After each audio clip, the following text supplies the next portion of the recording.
Ambassador, if I could, I'd like to start. If you could just give us, the real Reader's Digest kind of background on Ukraine, and I don't mean going all the way back, to the Tsarist era, but just sort of a little understanding of what leads us to where we are today. The reason I want to go back 10 centuries is because Ukraine's history goes back to Kievan Rus. So Kievan Rus was a civilization, as you can tell by the name Kievan Rus. It began in like 1088.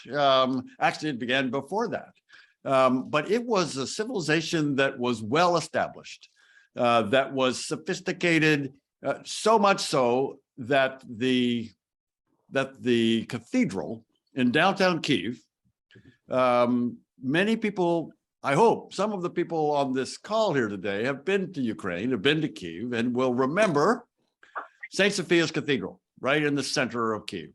And that cathedral was completed in 1054. It was a demonstration. It was a symbol of the sophistication of this society, of the Kievan Rus society. And in 1054, Moscow was a forest. There was no Moscow. And I go back that far to make it clear that the narrative that the Russians want to foist on us is just wrong. Ukraine is the older of the civilizations. The Russians branched off from that civilization. It's important for us to realize that Ukraine is a civilization, it is a people, it is a nation, it has its own history separate from the Russians.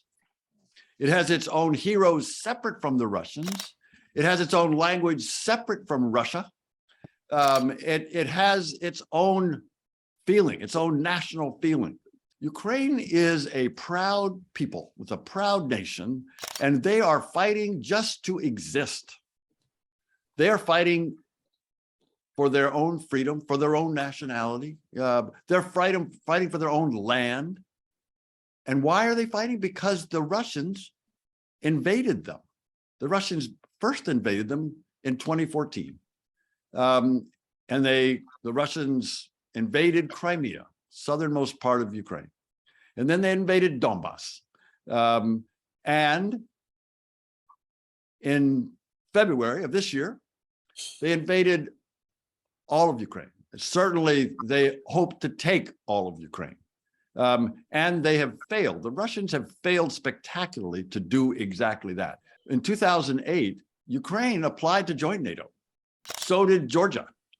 And there was a meeting in Bucharest, Romania, where the NATO leaders got together.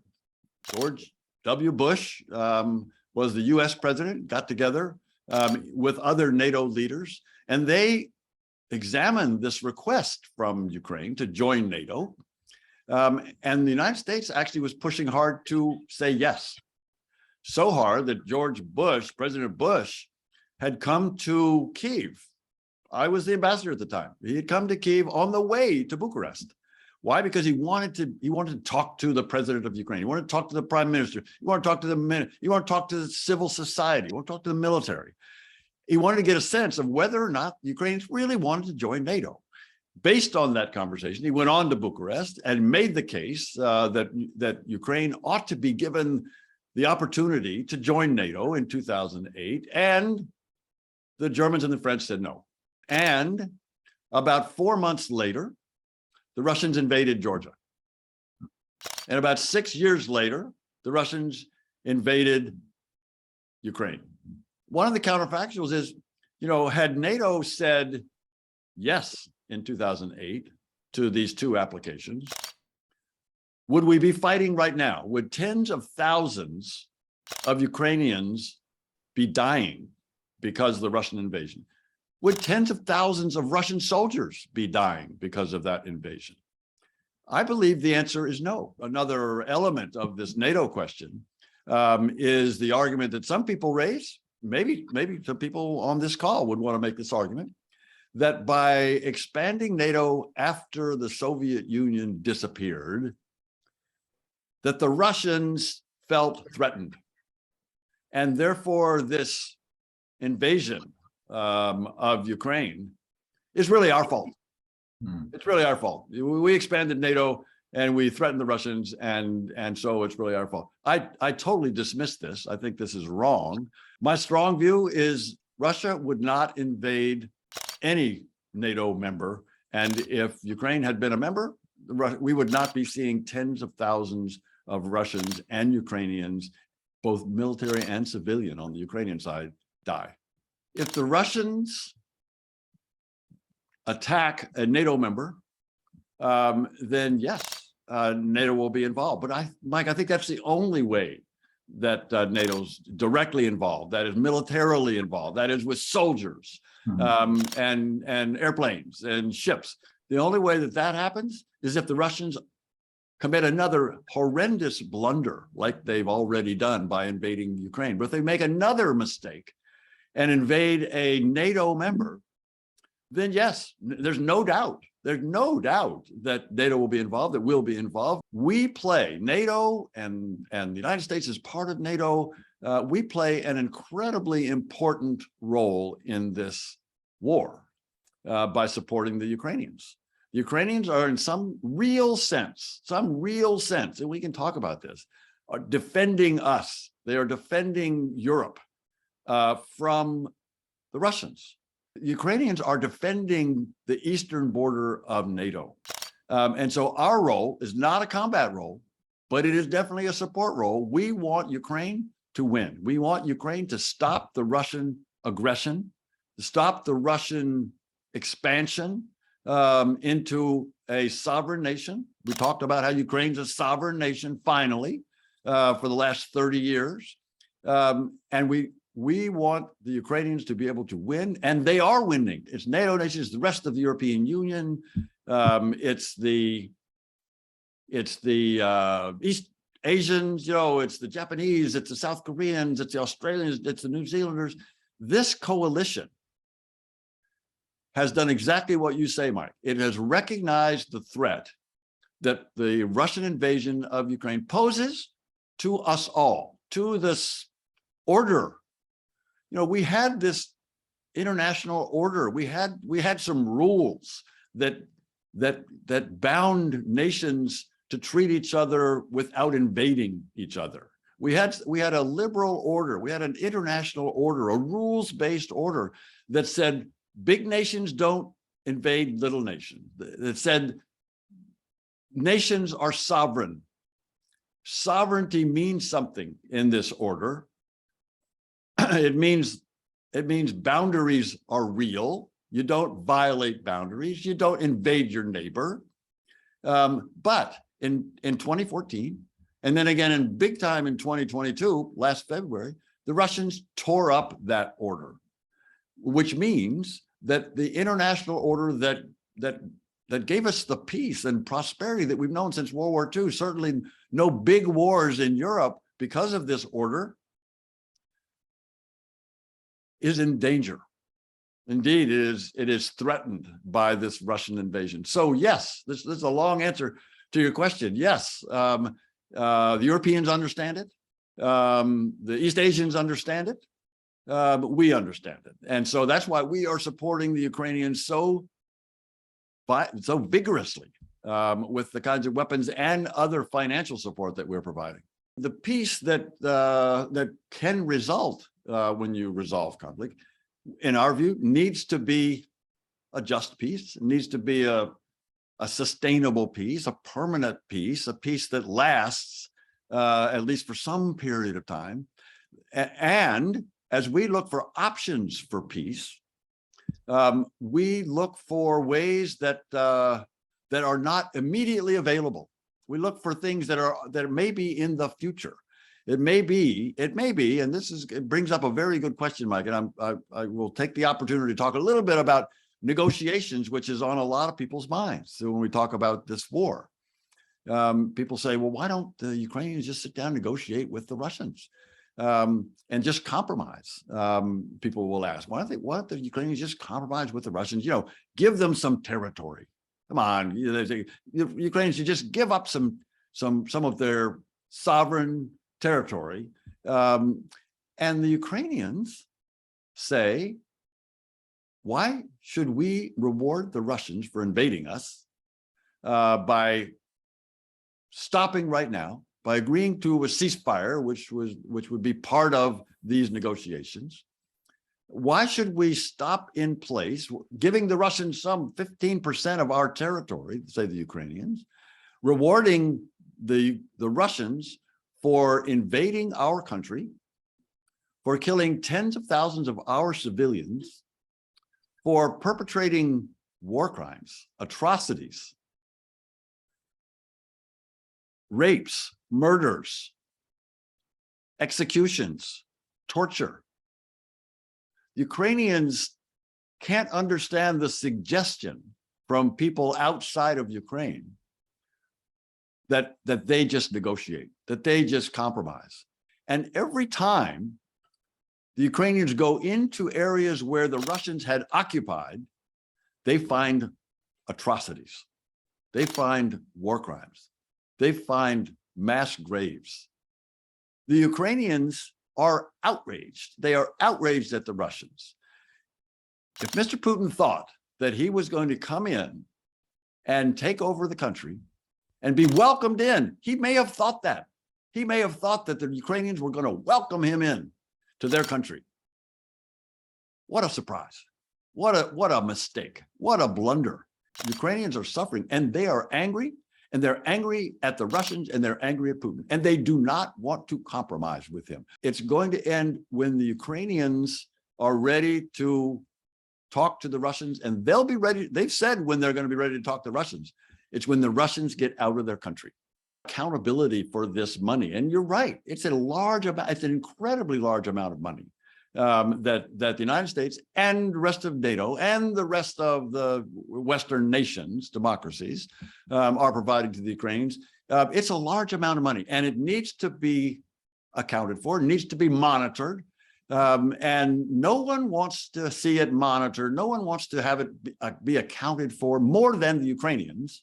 Ukrainians want to be very sure that this all gets all these resources, all these weapons, all this ammunition gets to the front line, and they are being very careful. And to give them their credit, give credit to them, we've not seen any evidence so far of any of this money, of these weapons, of this flow of ammunition. We've not seen any indication that it's being siphoned off, sold off, black market. No, we haven't seen any of that. Not to say that it won't, but so far the Ukrainians are so united.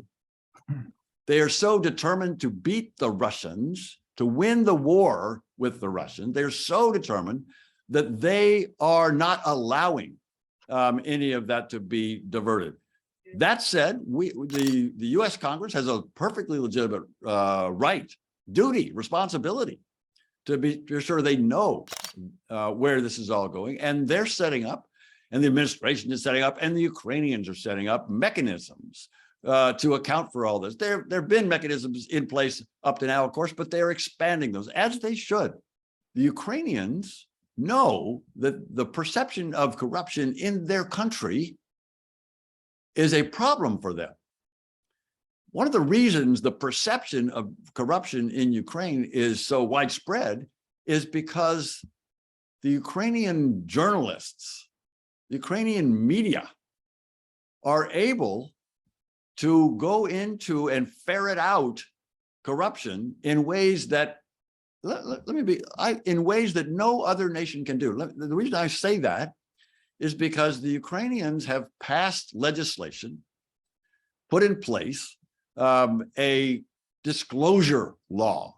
So every government official must disclose every bit of his or her holdings, whether it be a flat in downtown Kyiv, whether it be an apartment in Paris, whether it be a wristwatch, whether it be a car, whether it be a yacht, and that information on that official and his or her spouse and children, all that information on all those holdings is online. So every journalist who wants to can go online and find out what every government official in Ukraine both makes in terms of salary and holds in terms of wealth. And those journalists, they can do the math. They can say, look, we know how much that governor makes every year. And we look to see, he seems to have a couple of homes in Dubai. You know, how is that possible? So the journalists in Ukraine have an advantage over, again, I think that is the most rigorous disclosure requirement in the world. I know it's more than ours. It's more than ours. It's more than any European. I suspect it's more than anywhere else. So the journalists there have a real leg up on digging out corruption. The biggest issue on Reconstruction is going to be, where does the money come from to do this? And the first answer, in my view, comes from Russia. The Russians are going to have to pay reparations. The Russians are going to have to pay for the damage and the destruction that they have done and are doing right now. And that destruction is estimated at somewhere between $500 billion and $1 trillion. And the Russians are going to have to pay, and there's a way to do that. So, Mike, let's say, Michael, for a good question. Let's say it's $500 billion, $500 billion to $300 billion. So 3/5 of that could come without much difficulty from the Russians. We could get $300 billion from the Russians. Why? Because the Russians have placed, before the war, $300 billion in the banks of G7 nations. So the Russian central bank had about $600 billion in central bank reserves. Half of that, 300 billion, are, as I say, in G7 banks. And every G7 nation and others have frozen those funds. So the Russians can't get at the central bank, at their own central bank reserves, because they're frozen in these G7 banks. Those dollars and rubles, that money can be taken, can be seized. It doesn't belong to individuals. It belongs to the Russian central bank. It belongs to the Russian government. And the Russian government is responsible, clearly responsible, for this destruction in Ukraine. One of the good things that's come out of this is that the European Union has said that Ukraine is now on track to join the European Union. The Ukrainians really want to join the European Union. They really want to join NATO. They still want to. In fact, joining the European Union, joining NATO is in the Ukrainian constitution right now as a direction for Ukrainian foreign policy. So they really want to join the European Union. In order to join the European Union, they have to pass some pretty difficult reforms, economic reforms, judicial reforms. Those reforms, governance, they address a lot of the issues having to do with corruption. So in order to join the European Union, again, the Ukrainians know what they have to do. They know that they have to deal with this corruption problem, and they are. And joining the European Union is yet another incentive for them to take the hard steps to pass the reform measures that are going to be necessary. Before the war, up until 2014, when the Russians invaded Crimea, invaded Ukraine, the Russians and Ukrainians shared Sevastopol, that port on the Black Sea. They shared it. And the Ukrainians had given the Russians, the Ukrainians, of course, own Sevastopol. They own Crimea. And the Ukrainians had entered into an agreement, a treaty with the Russians that said, we'll give you a lease, long-term lease, 50-year lease on Sevastopol, on your part of the naval base at Sevastopol. It's as if it's yours. You're leasing it, and you can do with what you want there. You can base your Black Sea fleet there. That's fine. There was no need for the Russians to invade Crimea in order to get that access to Sevastopol. Indeed, the Russians are violating international law. They're violating their own treaties, which they signed with the Ukrainians, that respects the sovereignty and territorial integrity of Ukraine. So no, they certainly do not have a right to Sevastopol. Are the Chinese supporting the Russians? Well, that's a very interesting question. Turns out, not very much. Turns out that President Putin as we remember, President Putin visited Beijing just before, maybe 3 weeks before the invasion.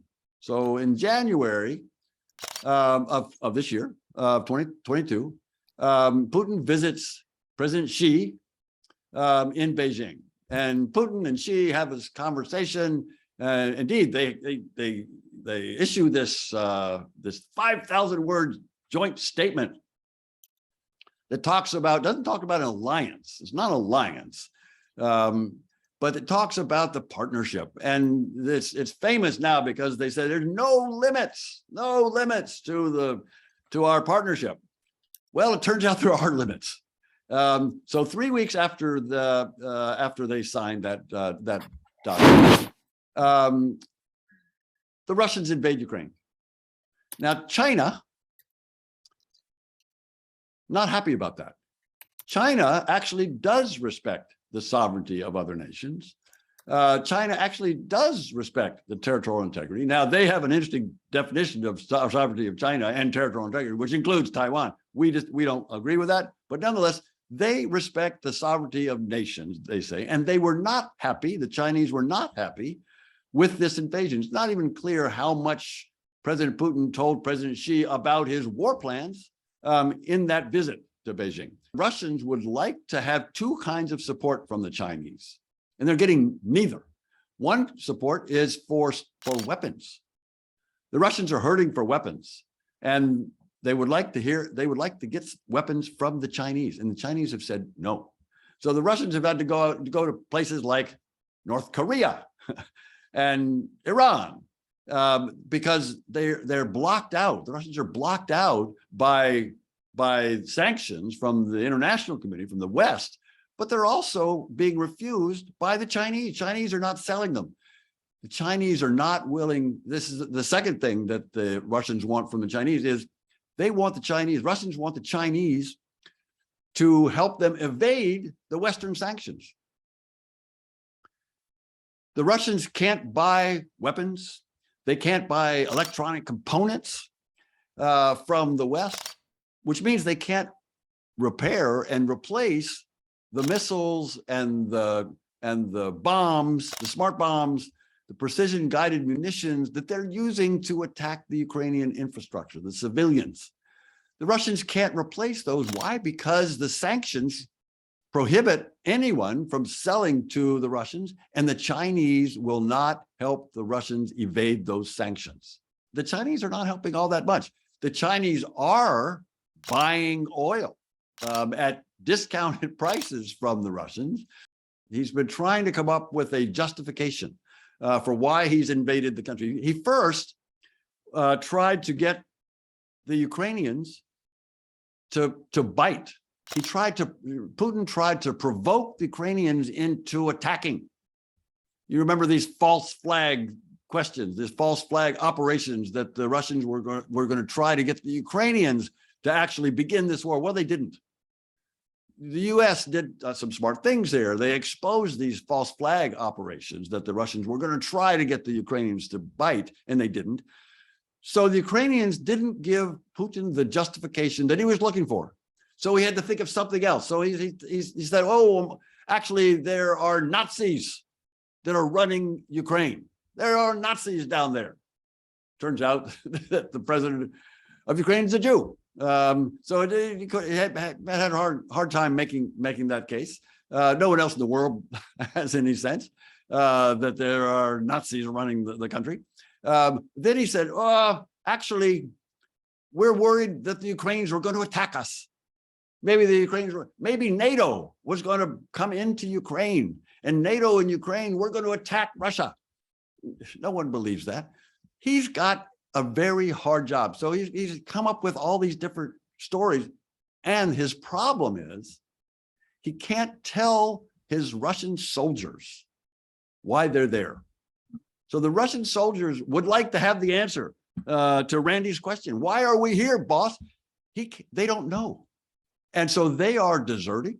They are not fighting hard. They're not trained, and their equipment is bad. Their morale is low, and they don't know why they're in a foreign country, in a neighboring country. They know they're not in Russia. They know they used to think, most Russians used to think that the Ukrainians were their brothers and sisters. And you know, there was a lot of trade back and forth between Russia and Ukraine. And there were family ties. You know, there were religious ties. There were linguistic ties. There were literary ties. No longer. As far as Ukraine is concerned, they're the enemy. But as far as the Russians are concerned, they don't have any problem with the Ukrainians. And now they're being sent to die in Ukraine. So this is Putin's problem. You know, Randy's got exactly the right question. What's the rationale? He doesn't have one. President Xi, we know, has designs on Taiwan. And we know that President Xi is watching very carefully. This is your question, General. President Xi is watching very carefully what's going on with the Russian attempt to take over Ukraine. And he's probably, President Xi is probably surprised, probably as surprised as President Putin is, at the strength of the resistance of the Ukrainians, number one, but also the strength of the resistance by the international community. President Xi has to be struck by how the Americans, let's be frank, you know, this is not a political statement. The Americans have stepped up and probably surprised a lot, probably surprised many of us, that we stepped up to lead this coalition in a way that people may not have thought. President Xi, probably President Putin, they both probably thought that the Americans, given the problems that the Americans had in Afghanistan, and given the pullout, the pullout from Kabul, August of 2021, and just looking at the disarray in the political system, the polarization, you know, all the issues that we know. President Putin, President Xi probably thought the Americans didn't have the stomach to stand up for a democracy under attack.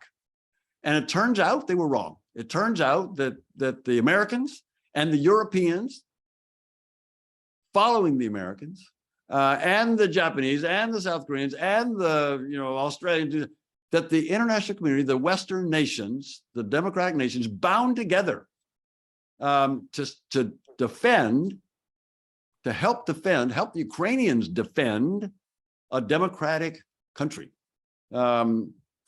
And President Xi is probably surprised by it. I'll tell you another thing he's probably surprised by. He's probably surprised that the Americans and the Europeans have put these sanctions on Russia in a way that they did not expect. I mentioned the central bank reserves. That freezing of the central bank reserve, the Russian central bank reserve, 300 billion that we talked about, that I think should go to reconstructing Ukraine. That 300 billion, that sanction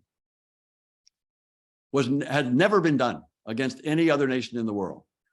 President Xi's probably noticing that. He's probably surprised at the strength of the sanctions, the strength of the resistance, strength of the coalition, the fact that the Americans actually can stand up and are defending principles like sovereignty, like freedom, like independence, that we believe in. He probably Putin clearly didn't think that we believed in those, and we've proved him wrong. We've proven that we do believe, and we're ready to put a lot of resources into it. And the Ukrainians are willing to fight. And a lot of Ukrainians have died for that, and we're supporting. So I suspect, General, that President Xi is noticing that the Ukrainians fought harder than he thought. Maybe the Taiwanese are going to fight harder than he thought.